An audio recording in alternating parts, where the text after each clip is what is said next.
Hello everyone, so welcome back to my channel. I know it's been a while and it's very long time since the last time that I uploaded my video. And the reason why is because na busy ako sa work and I don't really have enough time to record and to go somewhere else and to record a video. And to be honest, walang din ako ng gana for some reason because I actually visited and traveled to Thailand last March rather. And then I uploaded some of the videos here in my YouTube channel. And after that, like around November or October rather, punta naman ako ng Maldives for 4 days. But I don't have any upload. I think ni isang video sa aking YouTube channel with about sa aking travel sa Maldives. Anyway, the reason of why I'm recording this video is because I will do another unboxing with our Stitch episode of the Blind Bag series. So I got here today is the Stitch Eat Something Before You Sleep. So actually I'm not really into Stitch, but I heard a lot and I watched a lot of reels in Instagram and in Facebook with or about Labubus. So at first I'm not really into it, but one time, I'm actually walking in Miniso and nakita ko to. Meron akong nakita na isang blind box. Actually, blind box siya na Stitch. Tapos, ang version niya is Gen Z Street. So, yeah. I bought one and I checked all of the items, all of the designs, and I actually like manifested one items. I said like I want vaporwave, and tadan! I got vaporwave. This is actually the items that I pray for na makuha ko sa blind box na yun. And then after that, sundan pa, since I'm not really into Lilo and Stitch, but it's really cute. So, tignan nyo. Maganda yung quality niya. Diba? Napakaganda ng quality. For only 7 real o money real, that's around, let's say, 700 to 800 pesos, I think. Not really sure. So, ayun. So, nasundan pa siya kasi nga, I'm actually waiting for this. Me and Carlos, my friend, we're waiting for this because ilang beses na yung pabalik-balik sa Miniso and wala nang ganto. Wala nang gantong design. So, may nakita kaming isa na Lilo and Stitch din pero hindi siya ganto. Yung parang hindi siya chain or parang keychain. Ganon. Panamuti sa bag. Ganyan. Pero dahil nga sa we really want to open a box. We really want to open a blind box. Parang ganon.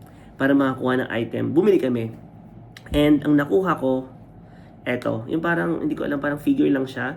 And nakalimutan ko ano yung version or title nito. Eto actually yung pinili ko na and I pray na hindi ko sana makuha. Kasi parang ganun lang siya. Parang figure siya na, na ganito. Ganyan. So nakapatong siya, tapos nakaganyan lang siya. And like, disappointed ako kasi I really don't like this one. Pero nung nilagay ko siya sa may cabinet, kung saan ko naglalagay ng mga abubots, maganda siya kasi ginawa ko, ginanong ko siya. So nakaupo siyang ganyan and then nakapatong ganun yung pillow niya. Okay naman pala siya. And then after that, parang sabi ko ay medyo ginudge ko naman siya. So anyway, ito yung una nakuha ko sa Lilo and Stitch blind boxes. So si Gen Z Street, si Vaporwave, and ito naman nakalimutan ko ng pangalan kasi tinapon ko na yung card. Anyway, let's move on the next series of unboxing. Ito na nga, si Lilo and Stitch Eat Something Before You Sleep. I heard that Carlos already opened his box and nakuha niya si pineapple because there's actually 6 items or 6 design inside the box. 7 si secret. Ito si secret. Ayan, paano ba? Ayan si secret. Ito siya, maganda siya. So I'm praying na makuha ko si pure coconut or si secret. Of course. Sino ba naman ang ay makakuha ng secret, di ba? I heard that Carlos already pulled up pineapple. So it means hindi ko na siya makukuha kasi nga nakalagay ito sa isang malaking box, yung parang sealed box. So hindi pwedeng 2 items the same twice. Parang ganon sa isang box. So yeah, let's actually move on because I'm really excited on what item I will get or I will pull up from this box. So the same thing, I'm gonna open it and I will let you see it first. Syempre gaya-gaya sa mga vloggers, mga reels ako doon sa Instagram. And then I'm hoping na makuha natin si Secret or si coconut. Well, actually, kahit naman sino sa kanila, since nakuha na si Coconut, wag lang sana yung mga nakapikit. Kasi I really want an item na nakabukas ang mata. Parang ganyan. So, yun. So, let's go. Let's proceed. Okay. This one is actually very satisfying every time na pinupull up nila. Yes! It is so super duper mega over satisfying. Ang ganda ng tunog. Okay. Let's open the box. So, dahan-dahan tayo kasi I don't want to spoil like eto kasi nga makikita malambot siya actually. So, let's set aside the box. Super lambot niya. Nararamdaman ko yung lambot niya. Okay. Let's just check kung saan yung opening ng plastic ito. Ito na. Okay. So, all I need to do is to rip off the plastic and then I will let you see it first. Okay? Ito na.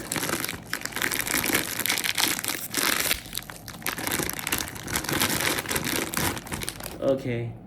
Alright. Hindi ko gagalawin, hindi ko hahawakan yung nasa gitna kasi pag nahawakan ko yan, ibig sabihin, or may idea na ako kung sino. So, ito nakaharap sa inyo. I'm praying na it's a secret, of course. Otherwise, o kaya naman, sorry, is si Pure Coconut. So, let's see. 1, 2, 3, let's go. Cosmo, why are you there?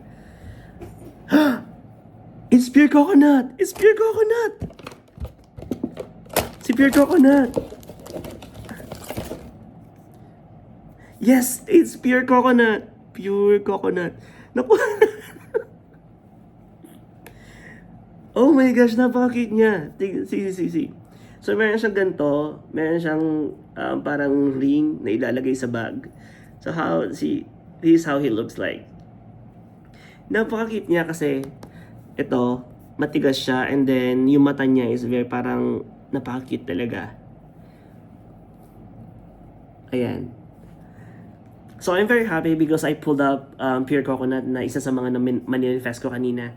And, of course, like, we try to manifest and we try to wish na makuha natin si Secret. Pero, naman, it's like 1 in a million chances na makakuha tayo ng Secret. So, I'm just happy. I'm not disappointed of pulling up Pure Coconut. Napaka-cute niya, see? So, 7 Omani Real, like around 800, 900, or even like 1,000 pesos kung kinonvert mo. Hindi siya disappointing. Ayun lang. Napaka-cute. So, anyway, ayun lang. So, I recorded this video just for this unboxing series ng Stitch Edition. And yeah, we're hoping to unbox a lot more next time. Ayun lang.